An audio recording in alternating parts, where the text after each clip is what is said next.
Okay, it is my pleasure to introduce our first two special guests of today's session. Joining me now are Simon, who is the Chief Executive and co-founder at FastTrack, and Ozric, who is the co-founder of Greco. And I'm sure most of our audience will know both of you already. Welcome, guys. Thanks for joining us. Thank you. Cheers. Super cool to be here. So we don't have long. 15 minutes, so let's get straight into it. I know there's plenty you want to discuss today, but we've heard so much about customer acquisition in the US and the extraordinarily high spend on marketing to that end, and these companies, a lot of them seemingly have unlimited budgets, and kind of only now are we seeing that investor appetite dry up a little bit after they've sort of added the numbers up and realized that there's not really any clear path to profitability as such. But that's acquisition. What about retention? What's the kind of state of the US market in your eyes, Simon? Let's begin with you. I think it's in its infancy. I think you're right in saying that there has been a little bit of a race to the market. All of the operators, rightfully so, wants to pick up their piece. They want to get their brand known. They want to get out there. And they want to start building a customer base which they can continue to retain. But yeah, if you're looking at the current state, it's in its infancy in terms of deploying sort of what I would call a modern or sort of up to date or leading sort of CRM strategy. There is a lot to be done there as far as my research goes. It's very ad hoc still, and managed on fairly legacy sort of ways of transacting. It mirrors pretty much like how we used to be working 10 years ago in the industry, even in Europe. So there is a huge challenge in terms of getting across there. Yeah, absolutely. And I think operators have been quite vocal that they're sort of just starting out on that journey, and they're willing to spend whatever it takes in the hope that spend reduces over time. And I guess that's where the retention side of things comes into play, right? You want to retain those customers that are valuable to you, keep them coming back in terms of loyalty. And how can that be achieved? If you were the chief executive of one of these big US operators, what would be your kind of main priorities as of now?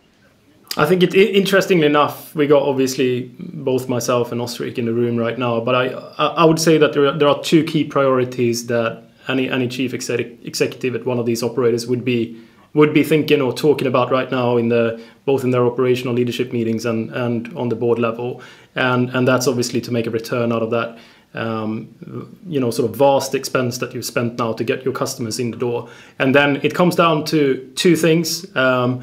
It's going to be retention, which is one aspect, in order to make sure that the players that you have keep playing with you. And number two, as we have had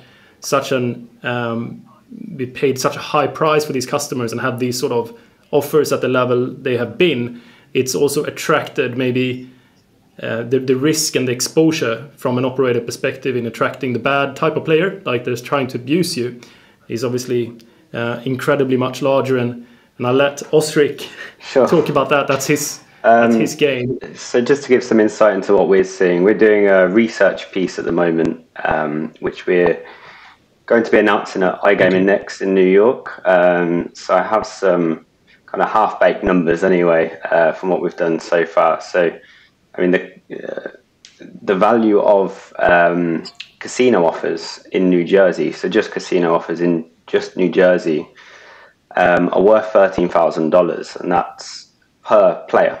And that's also a figure in terms of conversion. That's what the player can convert, not just the face value of the offers. And that's across 31 brands, and it's accessible to over 9 million people. And it can be achieved in less than a week. Somebody trying to take this value. So in terms of exposure, it's huge. It's magnitudes more than any other market. For contrast, in the UK, the value of taking advantage of these offers, which is over 200 brands, collectively is £2,000. So it's, we're talking $13,000 over 31 brands, or £2,000 over 200 brands. So in some ways, I think the industry is manufacturing its own problem. I'm seeing the bonus abuse forums kind of setting up shop in the US. I'm seeing threads discussing ways of individuals getting residency in the US in order to go and make a career out of this, because the skills already exist. It's just they're not in the right location. So, I've had tip-offs from multi-accounting operations in the US that are going from campus to campus, hiring identities, paying them thousands for an identity they can borrow for a week because they can.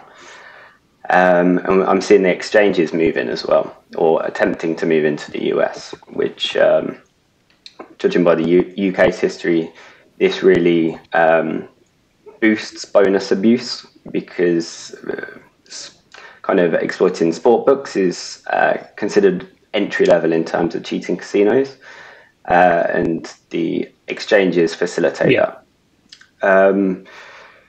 So yeah, I think there's a lot of risk in the US at the moment. I think most of the US budget is concentrated on acquisitions, and I think there's a kind of negative feedback loop in that regard. I think a lot of operators are going with the same kind of high value marketing strategy. And what that means is the players then have less loyalty because they can just move on to the next shiny offer. And I think there's a risk in having a two-part marketing strategy, exactly.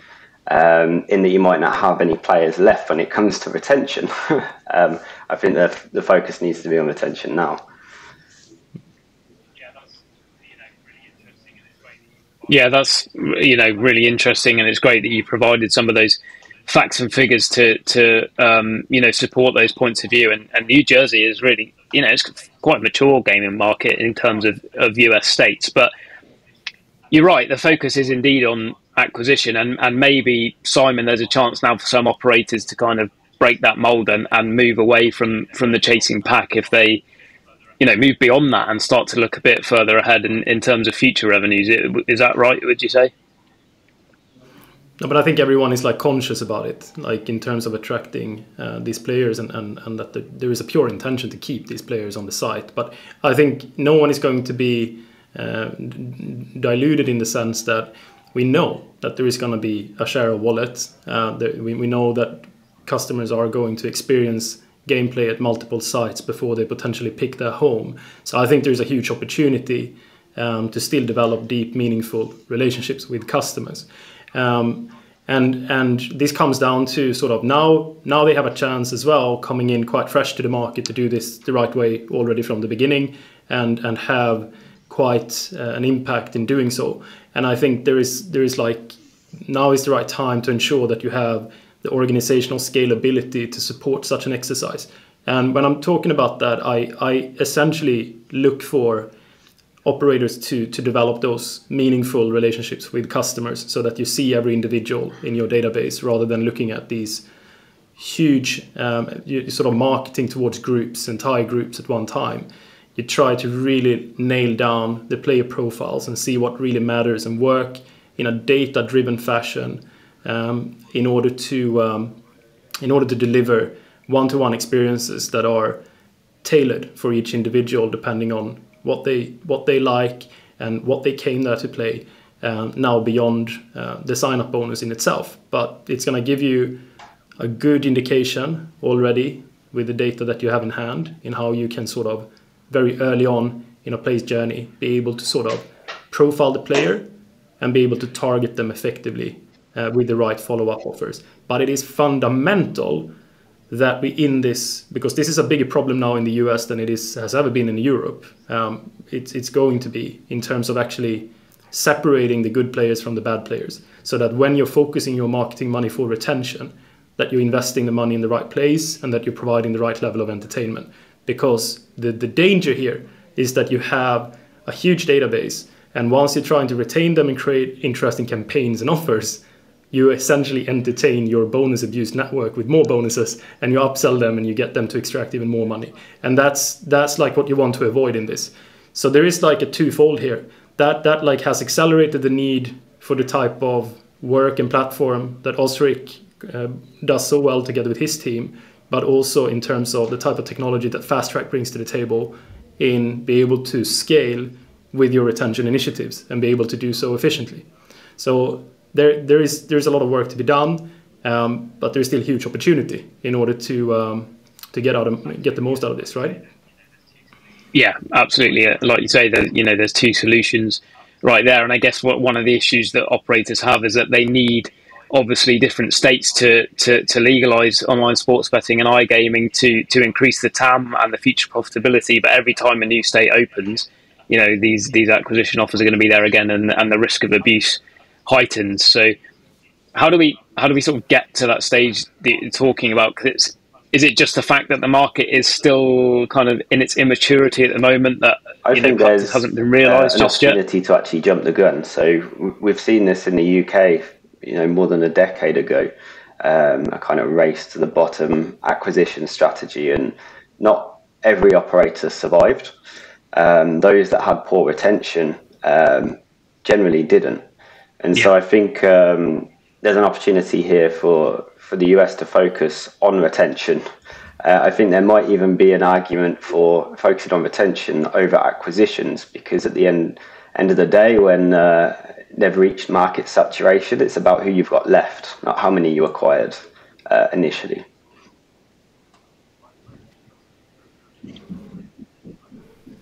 No, I agree with Ozric here, and I think there is we have seen this a lot of times in Europe. Both me and Ozric has been active for quite some time in the European, obviously, market and so on. And you've seen often that by face value, the casinos being launched in Europe and coming into the market and being quite aggressive on sign-up offers, they turn out a perceived sort of high inflation of revenue into the brand very quickly, which is then extracted from the brand in whatever way that's happening with the players.